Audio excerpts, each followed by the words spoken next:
Olá, caríssimos irmãos, eu sou o Leandro Cajado e você está no canal Ascese Catequese. Muito bom ter você mais uma vez por aqui para darmos continuidade ao nosso curso que vai seguindo aí pelos meses.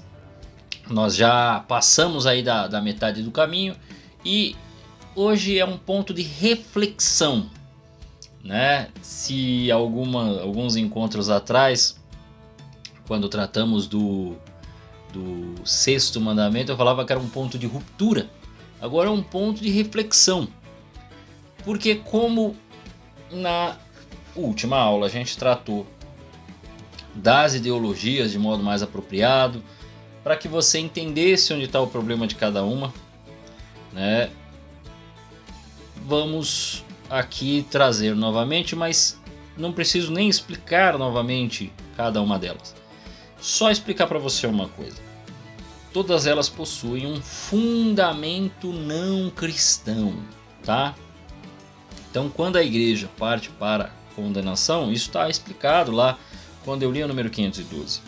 Existe um fundamento, ainda que pode ser que a pessoa seja, pode ser que não, mas existe um fundamento ateu. O que eu quero dizer com isso? Quer dizer que o fundamento ao qual vai partir na elaboração de uma lei, na elaboração de um comportamento, de uma cultura que parta destes grupos, que tenham qualquer uma dessas ideologias que foram mencionadas na última aula, semana passada não, na última aula, ou seja, socialismo, comunismo, progressismo, liberalismo e nazismo, todas elas são inimigas da igreja. Se você pegar os fundamentos e ouvir as palavras, não do seu amigo, daqui a pouco eu vou falar sobre o seu amigo que se candidatou pelo um partido, que aí o pessoal fala, não, então se votar é pecado grave, calma, não vamos, daqui a pouco nós vamos chegar no lado prático, mas eu quero que você entenda esse fundamento para a gente poder fazer essa reflexão. Então, quando você pega os autores, Auguste Comte, Karl Marx, você pega o próprio Nozick, você pega, entre outros, que porventura se colocam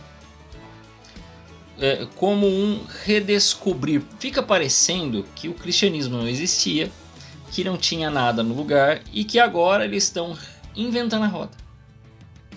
Eles estão dizendo, olha, tem que ser assim e não assado, tal. É muito difícil, né? É muito complicado partir destes princípios, porque eles estão todos partindo da ideia da não existência de Deus, ou de uma ideia de Deus existe, mas não está muito preocupado com o que a gente faz aqui, a gente tem boleto para pagar, e isso aqui é um debate de homens inteligentes que não precisam ficar falando de Deus. É como se a inteligência só estivesse ou só habitasse na cabeça de quem não acredita, ou de quem acredita, até entende uma transcendência, mas não mistura as coisas. Então é como se ele tem o debate, ou ele tem o discurso maduro, e aquele pessoal que trata de coisas relacionadas à fé é um bando de gente imatura, irracional, que não tem o que fazer, então fica lá discutindo esses negócios, né? Ai, é pecado, não é pecado. Então a gente não pode ficar muito preocupado com isso, e aí tudo na verdade vai terminar como se fosse saúde pública, que é mais ou menos como olham a sua vida, né? A sua vida fica parecendo uma questão de saúde pública. É o que passa na cabeça dessa galera aí. Dito isso, nós podemos aí pensar o seguinte: é por isto e consequentemente por conta de todas as outras mentalidades, as outras filosofias que alimentaram o surgimento dessas, ao qual nós podemos chamar esse conjunto de filosofias que foi dando, né, ideias para o liberalismo, ideias para o socialismo, né, que foi alimentando isso também para o progressismo e até para o terrível nazismo, nós damos o nome de modernismo, o que não tem nada a ver com modernidade, tá? Com tecnologia, né? Porque aí algumas pessoas, quando a gente fala que a igreja faz uma condenação ao modernismo, o pessoal já pensa assim: então agora proibiram a calça jeans, agora proibiram o celular. Não é nada disso, tanto que você vê a igreja, né, com seus canais nas redes sociais, né, nós temos aqui, e você nunca viu nenhuma condenação a esse tipo de coisa. Não é isto. Então não confunda modernismo com modernidade. As coisas do tempo vão surgindo, né? Vai ficando, né? Não se condenou, por exemplo, alguns confortos, né, que a gente tem hoje, algumas facilidades que se tem hoje em relação até para dormir.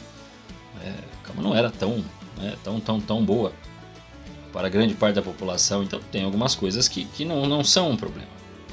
Né? A relação do homem com o dinheiro, né, como ele lida com o dinheiro aí, não é este o problema. O problema é quando o dinheiro, e isso eu expliquei na aula anterior, se torna o ordenador da sociedade.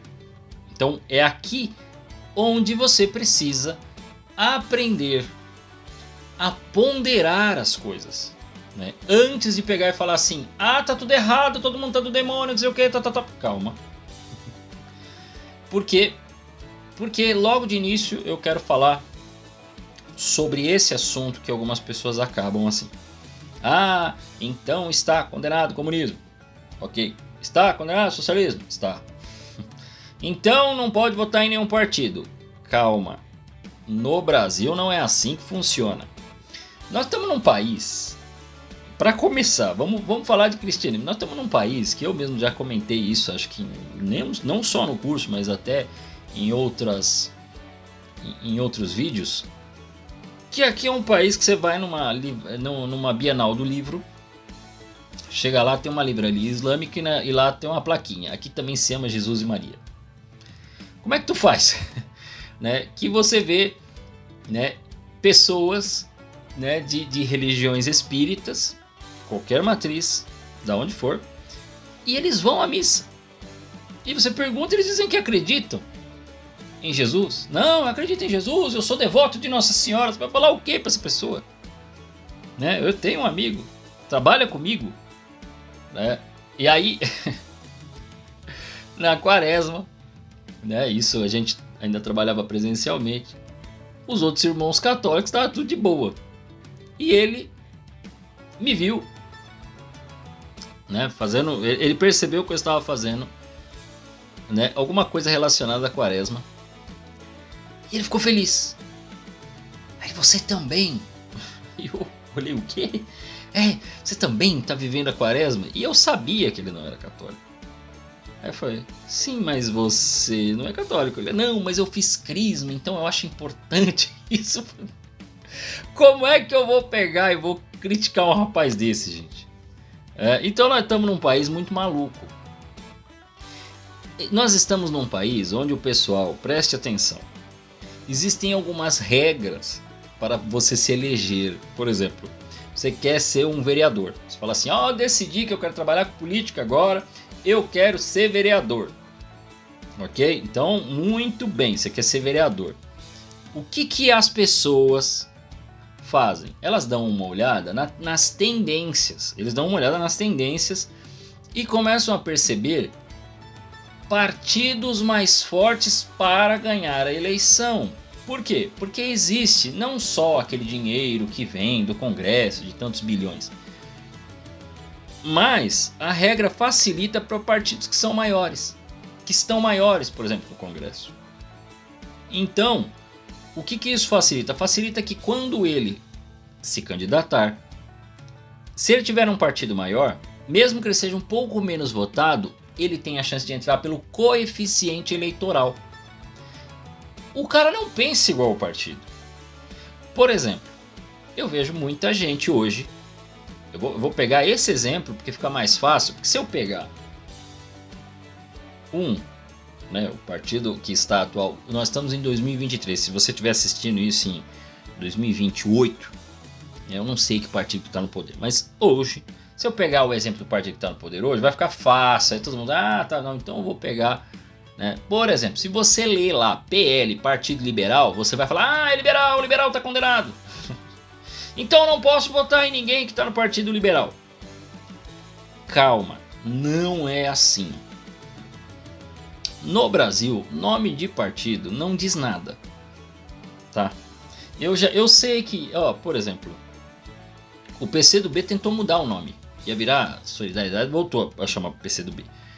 Porque já percebeu que não muda nada, né? Ele ficou meio assim porque teve, né, aumentou muito o número de pessoas que não concordam com o comunismo e tal, ok. Mas voltou. Por quê? Porque tem gente que concorda, né? Mas como pode o cara se candidatar, por exemplo, por um partido? Então, se o liberalismo está condenado, então ninguém pode se candidatar pelo PL? Se a gente for levar no ferro e fogo, então você não pode votar no PL.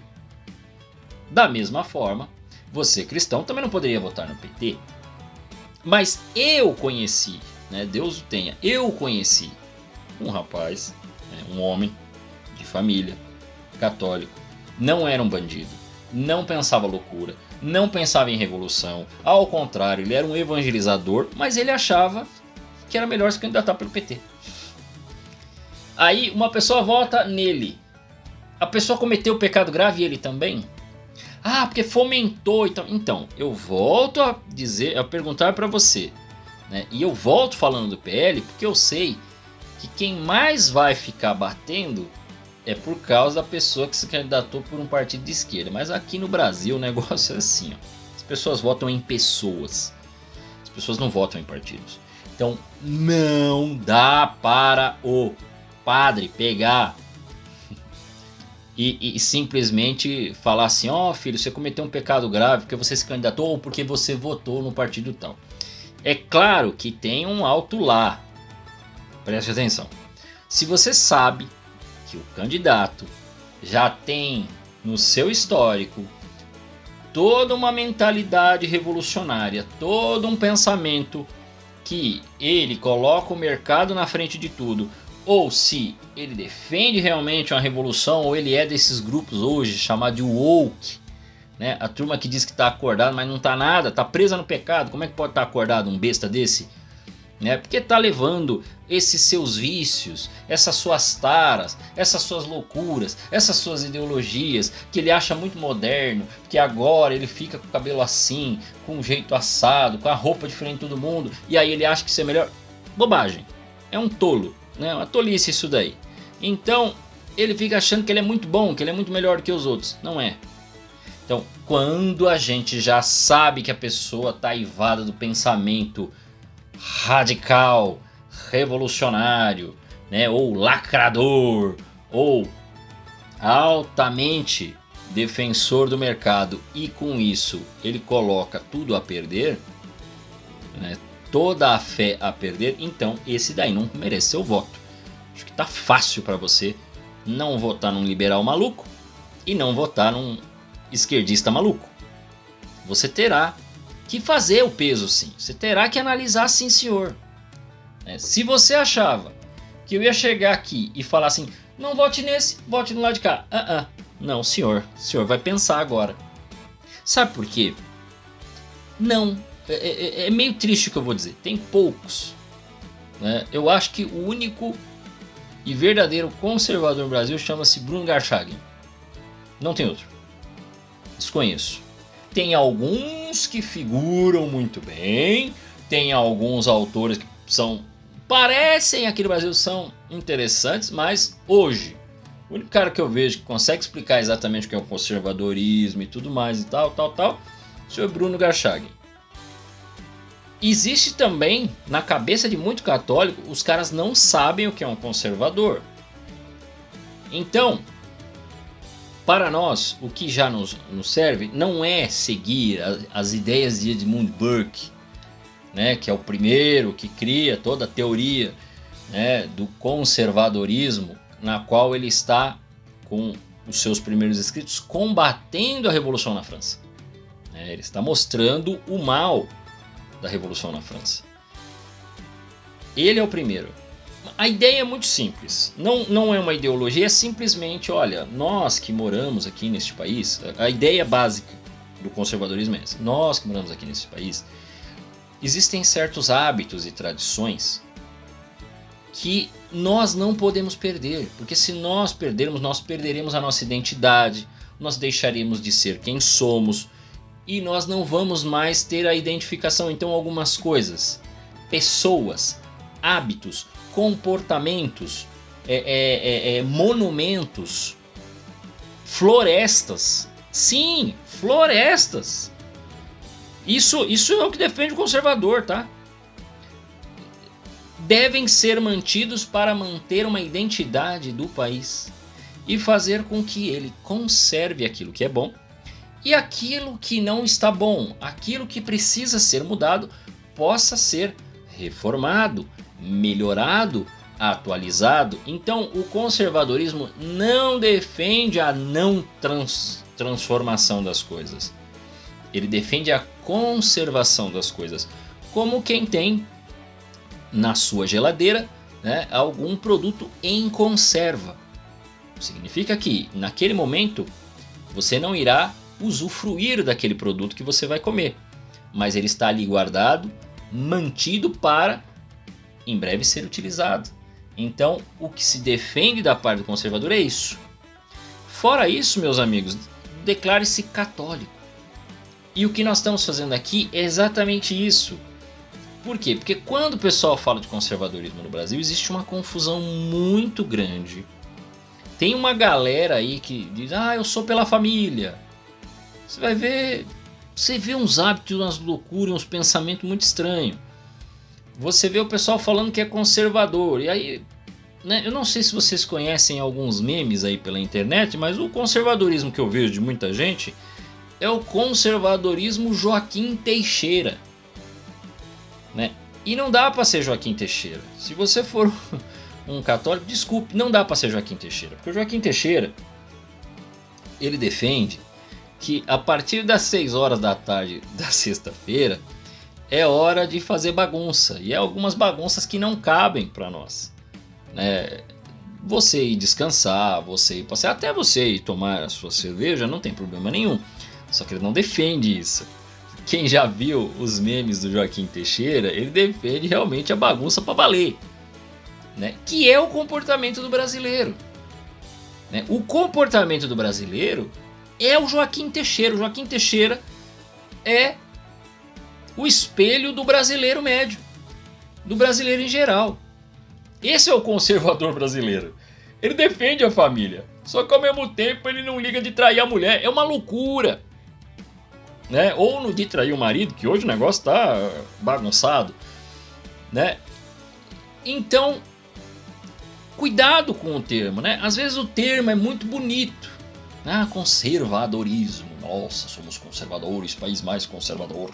O país é tantos por cento conservador e ele é contra isso e aquilo. Gente, não adianta ser contra isso e aquilo e você ter como aqueles que vão dizer o que é e o que não é no país, que estão à frente dos poderes, mas não só dos poderes públicos, mas de toda essa questão de uma elite ao qual emite as ideias do país, ao qual as pessoas ouvem. Então, por exemplo, parte de mídia, televisão, cantores, atores, que acabam formando uma elite intelectual ruim ou boa, né? Alguns professores que fazem um pouco de sucesso e dão palestras na TV, aparecem em programas populares, aparecem em revistas.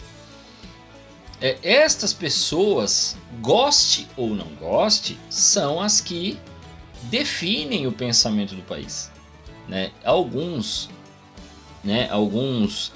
influenciadores na internet que tem uma quantidade de visualização absurda, acabam tendo poder de influência, goste ou não goste. Então tudo isso tem que ser pesado, tem que ser ponderado. Então existe toda uma mentalidade que defende uma agenda que não é só do Brasil. Alguns trabalhos, né, por exemplo, de liberação, né, de certas coisas ilícitas, né, da questão de, né, de acabar com a vida dos velhinhos ou dos bebês ainda na barriga das mães. Essas coisas vêm de uma agenda de fora e são defendidas por esse pessoal. Do nada a pessoa dizia contra, do nada de repente ele é a favor. Você fala, ué, será que mudou? O que será que aconteceu? Certamente deve ter, a partir de publicidade. Eu não acho que esse pessoal entra numa sala grandona e tem um cara lá, você vai ter de concordar com a nossa agenda. Não acho que as coisas acontecem assim. Olha, se acontece com um ou outro, eu acho que com a grande maioria o pessoal de propaganda investe nessa galera, ONGs vêm conversar, políticos que aí tem talvez mais conhecimento da agenda vêm conversar, bater um papo, aí vamos almoçar aqui, vamos ver aqui, e de repente a pessoa começa a achar coerente as ideias desse pessoal e vai defendendo. Então a gente tem um país que se diz muito conservador, mas não é conservador coisa nenhuma, ele é um conservador Joaquim Teixeira, né, que ele gosta da baguncinha, ele gosta da zoeirinha, ele gosta né, da confusão. E você tem como uma elite intelectual, universitária ou midiática ou política, um grupo de pessoas que tem uma agenda que vem de fora e que defendem essas coisas. Então veja, em nenhum momento esse pessoal tem fé como princípio. Por isso que eu falei antes até, beleza, o que eu falei do conservadorismo na sua raiz ali, basiquinho, né, de conservar as coisas, conservar o país, manter a identidade, a nação e tudo mais. Bom, às vezes a gente escuta esse tipo de coisa aqui no Brasil até do pessoal não conservador. Né? Porque, por exemplo, se você falar para uma pessoa, né, sei lá, alguém que tem uma mentalidade revolucionária, mas você chegar para ele e falar assim, mas nós temos que acabar com samba. Não pode manter. Carnaval, para que carnaval? Você fala isso para ele. Ele vai falar assim, poxa, mas nós temos que manter a identidade nacional. O samba é uma marca brasileira, assim como a festa de carnaval aqui no Brasil, ela é única, diferente do mundo inteiro. Então se nós tirarmos isso, nós estamos tirando a nossa identidade. É uma mentalidade conservadora. Né? Goste você de carnaval ou não, entendeu? Goste você de samba ou não. Mas ele está fazendo uma defesa sobre a identidade nacional. Olha que coisa. Né? Então, até que ponto estes revolucionários que aí estão são um pouco conservadores? E até que ponto esses ditos conservadores ou liberais não são também um pouco revolucionários? Né? Existe um pouco desse debate no livro e nas palavras do Eugen Rosenstock Hussey, né, que ele fala, né, que as pessoas nem sempre são 100% revolucionárias, nem sempre 100% conservadoras. Que imediatamente quando alguém assume o poder, ela quer conservar aquilo que ela trouxe. E o outro que não está no poder quer tentar alterar, né, a ideia e tornar as coisas diferentes do que o outro está fazendo. Então, você tem sempre um pouco disso, principalmente quando você tem alternância de poder muito grande, você tem mentalidades que pensam completamente diferentes. Eu não sei se são extremos, a gente fala sobre polarização na próxima aula, mas eu não sei se chegam a extremos, mas assim, que pensam completamente diferentes e entendem que a forma de fazer política ou a forma de defender algumas coisas não vale de nada, vale a outra. E nós católicos, como é que a gente tem que se posicionar em cima disso? Primeiro, não vai adiantar a total, né, ideia de que está tudo errado, de que está todo mundo condenado, de que não pode votar nesse partido porque esse partido aqui está condenado. Pode até ser que o partido ou as ideias do partido estejam realmente condenadas, né? Se você pegar não só planos de governo, mas quando muitas vezes esses partidos fazem suas convenções nacionais, você leia o que está escrito lá, o que eles definiram, né? E aí facilmente tu pega as malandragens. Você pega quais são os problemas. É lógico que não vai estar com a palavra, por exemplo, eles nunca vão falar a palavra aborto, eles vão falar direitos, né? Direitos femininos, direitos reprodutivos, né? direitos sexuais, reprodutivos, coisas assim, mas nunca vão deixar descarado a palavra clara, né? Aí vão falar de lutas e conquistas, vão falar da opressão sofrida por um determinado grupo, e aí vão sugerir de fundo a aprovação imediata para a liberação, né? Para a tranquilidade. Então sempre vai ter essas sacanagens aí. Então esse é um ponto que você precisa saber. Se você não souber disso, você vai ter problemas. Mas você precisa peneirar e ver quem que realmente está lá dentro, que é apenas uma pessoa que está desinformada, um idiota útil, né? O militante que sabe o que está fazendo, né? Que ele está defendendo aquilo porque ele sabe que aquilo para ele é importante, e aqueles que são do partido e já são muito conscientes e estão usando toda essa galera. Sempre vai ter isso, sempre vai ter isso. Então você precisa saber, porque nomes são dados aí para os partidos. Os partidos têm um monte de nome bonito. Agora, eles defendem exatamente aquilo que está no seu nome? É isso que precisa se ver. É isso que precisa se analisar. Não adianta ter um nome bonito. É da República. Então são republicanos. Então o outro é o Partido Liberal. Então eles são liberais. Será que são? Até que ponto são? Não defendem ações mais estadistas? Eles defendem realmente Estado mínimo? Cuidado! Não é bem assim que esse pessoal pensa. Então, quando você pega simplesmente, né, a ideologia na sua ideia pura e você tenta aplicar isso no mundo real, não funciona. Por isso que eu falei, gente, capitalismo é uma ferramenta econômica que pode ser usada de uma forma ou de outra. O que vai diferenciar será a liberdade econômica com a qual você vai poder movimentar de acordo com o partido que está no poder e que vai aumentar o poder estatal ou diminuir o poder estatal de influência sobre os cidadãos e sobre as empresas e sobre outras coisas. Então isto é o que vai diferenciar de um partido para outro. É aí onde você vai ver, né, qual é a frequência de cada um. É claro que alguns têm plano de poder, outros têm plano de governo. E você vai ter que observar quem é que tem plano de poder, quem é que está ali e quais são suas motivações. E isso está muito além. Se você até hoje, só se baseou em debate eleitoral, jornal, revista, site, você tá pego, cara. Porque você vai precisar fazer uma leitura mais profunda, se você quer entender. Ok? Se você quer entender aonde esse pessoal quer chegar, você precisará aprender a fazer uma leitura mais profunda do que esse pessoal diz, de para onde ele quer ir, do qual que é o objetivo. Então aí você começa a ver se é plano de governo ou plano de poder. Se você não entender esta coisa, você vai continuar achando que está todo mundo bem, todo mundo pensa talvez de um jeito diferente, todo mundo tem de ser respeitado, mas você não terá entendido os objetivos desse grupo que você talvez vote, talvez não, está meio na dúvida ali. Então, esta compreensão é importante.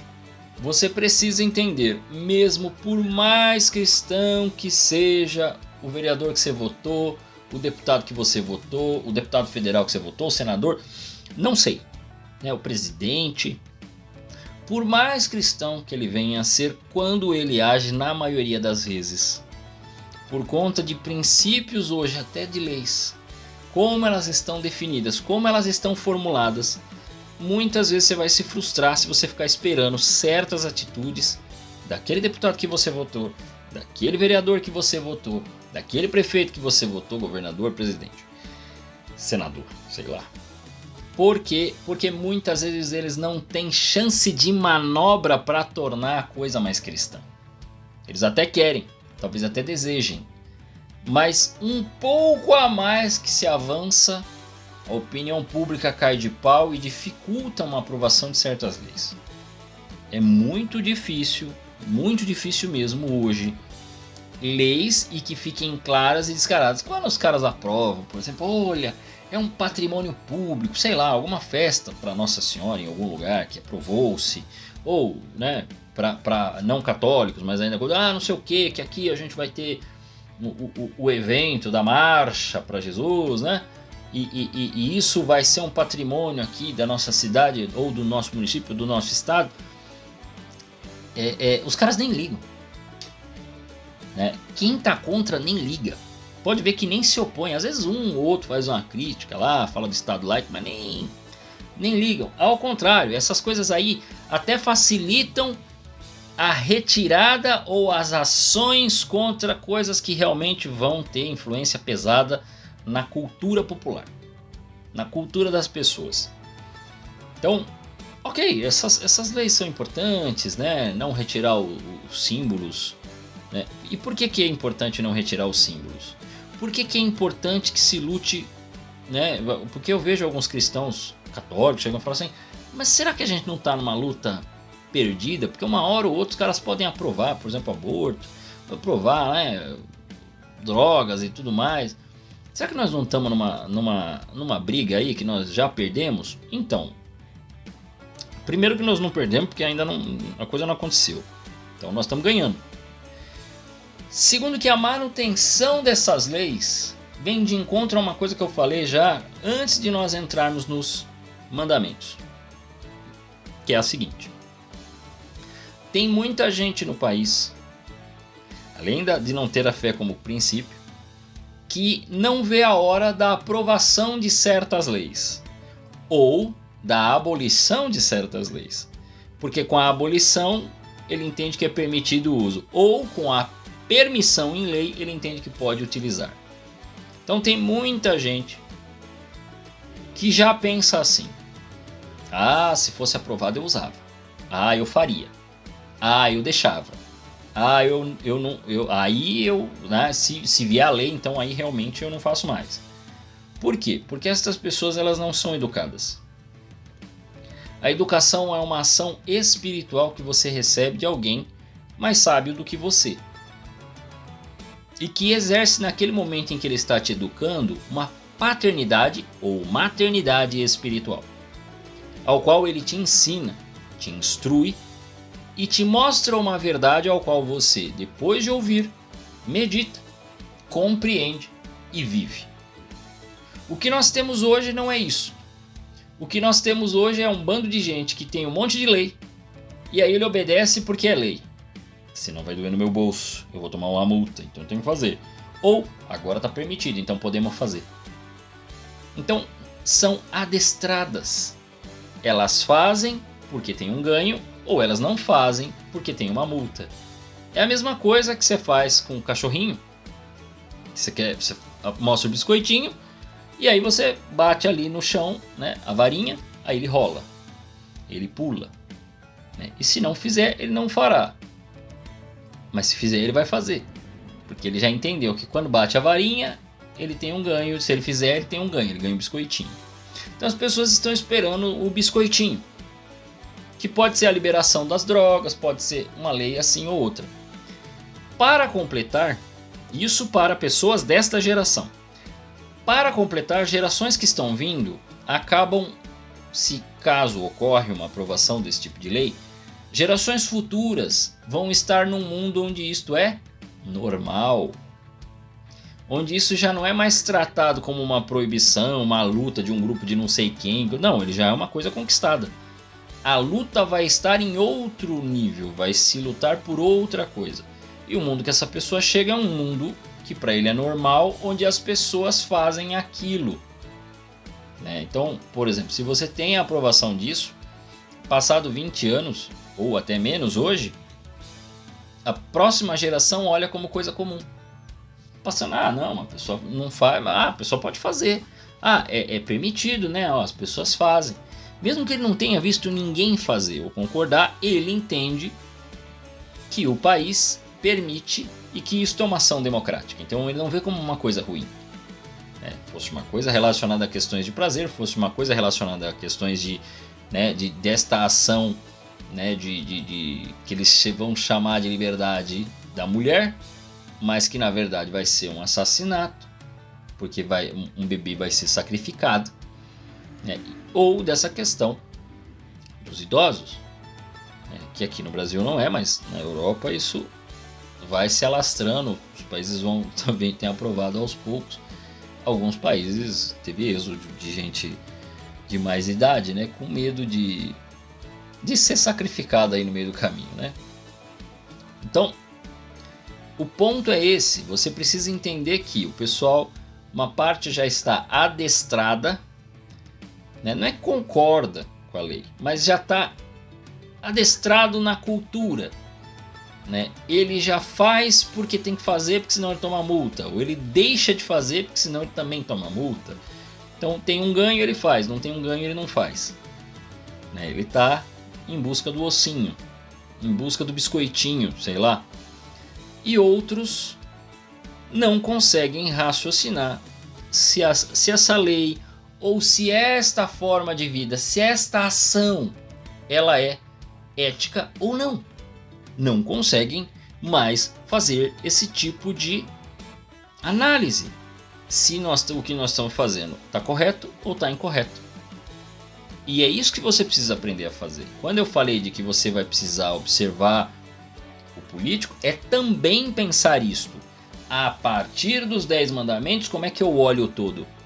E é por isso que eu venho falando todas essas semanas dos mandamentos, porque aí você vai ver quem é que defende propriedade, quem é que defende a vida do início até o final da vida, quem é que é contra o roubo, quem é que é contra a mentira.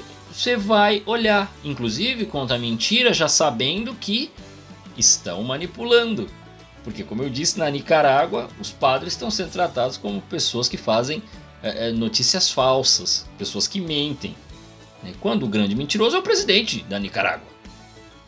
Então, será que então agora o mentiroso é o padre? Não, é o presidente. Agora, você teria condições de fazer esse discernimento se você estivesse na Nicarágua? Se isso ocorresse no Brasil, você conseguiria perceber que o problema não está no padre, está no presidente? É isso que você tem que começar a pensar. Puxa, eu consigo pensar? Então, esse é o ponto. Você consegue pensar? Ou não, você sabe que você não consegue dar um passinho à frente, você precisa sempre de alguém para validar a sua opinião, e aí aquilo que está um pouquinho mais de acordo é o mais gostosinho, então beleza, esse aqui que é legal, esse aqui que é divertido, esse aqui que fala o que eu gosto. Ou não, você não consegue fazer, está assumindo e precisa aprender. Então, falo para você, preste atenção nas aulas deste curso, porque eu estou explicando exatamente isto. Se você entender o que eu falei de guerra justa, o que eu falei da defesa da vida, o que eu falei da questão da politização e da judicialização sexual, o que eu falei de como é que a gnose dominou a ideologia, então por isso que o negócio chegou no gênero. Se você entendeu a questão do amor e o que é a verdadeira caridade, e de como é que a verdade está sendo manipulada. Se você não entendeu estas coisas, vai ser difícil de você dar passos e compreender e ser uma pessoa livre diante da lei e poder até dizer não, isso aqui eu não vou seguir, porque primeiro a gente segue a Deus, depois a gente segue a lei dos homens, e isso até o catecismo me permite fazer. Agora, se você não sabe, você vai obedecer cegamente, vai ficar aí e não vai conseguir pegar a diferença dos problemas aí das coisas. Consequentemente, precisa se entender uma última coisa. Todas as leis, eu vou pegar até o mouse aqui que eu acho que está fácil de pegá-lo. Todas as leis são como esse mouse. As discussões de lei são como esse mouse. Alguém vem lá e mostra a sua superfície, fala dela, tá aqui, isso aqui é uma coisa boa, está de acordo com, vamos dizer que isso aqui fosse uma lei, está de acordo com os mandamentos, tá tudo certinho. Só que o que acontece? Todas as leis, por mais que elas sejam inspiradas nos 10 mandamentos, pessoas que se opõem a esse tipo de coisa conseguem encontrar um ganho do outro lado. Então eles viram o negócio e mostram um outro ponto de vista e vão dizer, olha, tu vai ter ganho aqui, ó. Você está tendo perda naquele lá daquela maneira, mas você está tendo ganho aqui. Porque essa superfície é muito mais lisinha, é muito mais assim e tal. E vão convencer pessoas de que é muito melhor seguir desta maneira do que desta maneira aqui. É assim que fazem com as leis, é assim que manipulam, modificam e vão contra, porque eles encontram um ganho, né? Lembre-se, o pecado sempre tem um ganho e dá um prazer e a pessoa pode se... pode não é ser manipulada, mas no sentido de que ela vai ser convencida por essa ideia. Então, por isso que também eles utilizam. Eles não vão utilizar, nós vamos matar o bebê na barriga das mães. Não, eles vão usar o direito da mulher. Então, eles vão usar o termo e aí eles vão mostrar este ganho aqui. Que é sem o princípio da fé. Mas alguém está ganhando com isso. Alguém está tendo uma benfeitoria para si. Alguém está se dando bem nessa história. Da mesma forma, às vezes a gente vê algumas leis aprovadas, muito bom isso, mas alguém é prejudicado. Quando nós, homens, formulamos leis, definimos e assinamos, damos a canetada, ou então tem uma definição jurídica, ela gera um bem e ela gera ruim para muita gente também, que vai ficar irritada.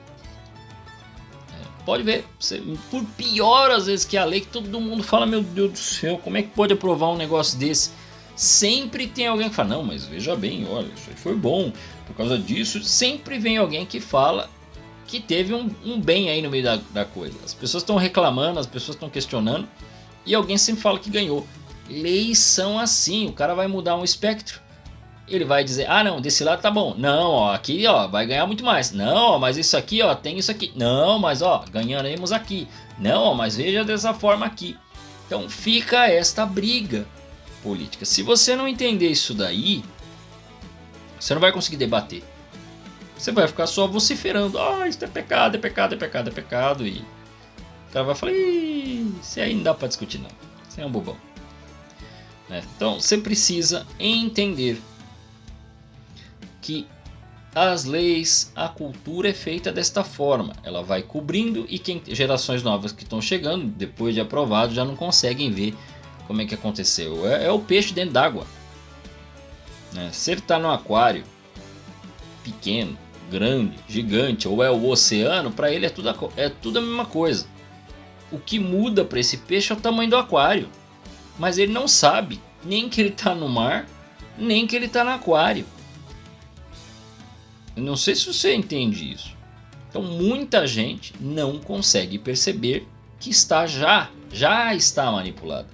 Seja por mídia, seja por rede social, seja por amigos, seja por militância, seja porque alguém mostra um estilo de vida e ele acha muito legal, mas é isso.